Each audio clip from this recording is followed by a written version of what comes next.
ឃើញគ្នាយើងភាកច្រើនហឺទៅហៀលនៅសៀមរាបអស់ហើយលើកលែងតែ admin ទេមកហៀលនៅកំពង់សោមណាបងប្អូនអញ្ចឹងមែនតើហ្មងការមកលេងកំពង់សោមនេះវាងាយស្រួលដោយសារវាវិលល្ងាចយើងអត់ចាំបាច់ចំណាយលុយទៅលើការស្នាក់នៅអីណាបងប្អូនសំខាន់គឺថាយើងបានមឹកដែលយើងចូលចិត្តណាបងប្អូនស្រស់តែម្ដងចាហើយខ្ញុំជឿថាបងប្អូនភាកច្រើនគឺថាមិនរំលងតែម្ដងឲ្យតែមកគឺថាសំដៅទៅរមឹកគ្រប់គ្នាណាបងប្អូនយើងមានក្តាមអប់មីសួរញោមស្វាយជាមួយនឹងខ្យងសមុទ្រក៏ដូចជាខ្យងប៉ារ៉ាណាបងប្អូនឥឡូវនេះគឺថាក្មួយប្រុសហើយនឹងបងស្រីរបស់ខ្ញុំណាគាត់ចាប់ផ្ដើមហូបហើយចាគឺថាគាត់បានភ្លក់ជាមួយនឹងមឹកធម្មជាតិគេណាគេថាធម្មជាតិចា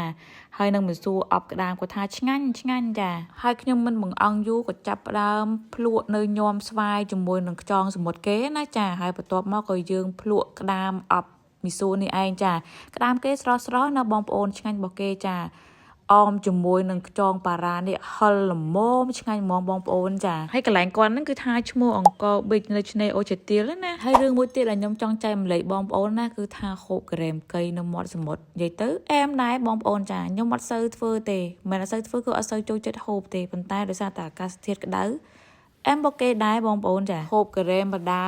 ដើរលេងទឹកសមុទ្របដាចាហើយក៏ឃើញក្មេងៗលេងខ្សាច់លេងអីអញ្ចឹងណាលេងទឹកនឹកដល់អនុស្សាវរីយ៍កាខ្លួនឯងនៅក្មេងក៏លេងដូចពួកគាត់ដែរចាហើយកន្លែងមាត់ឆ្នេរដែលពួកខ្ញុំអាសាទៅអង្គុយនោះគឺថតចូលអត់ចោះទេចាដោយសារតែថ្ងៃអុំទូកទី2មានបងប្អូនទៅលេងច្រើនណាអូខេចាចាំជួបនៅវីដេអូក្រោយបា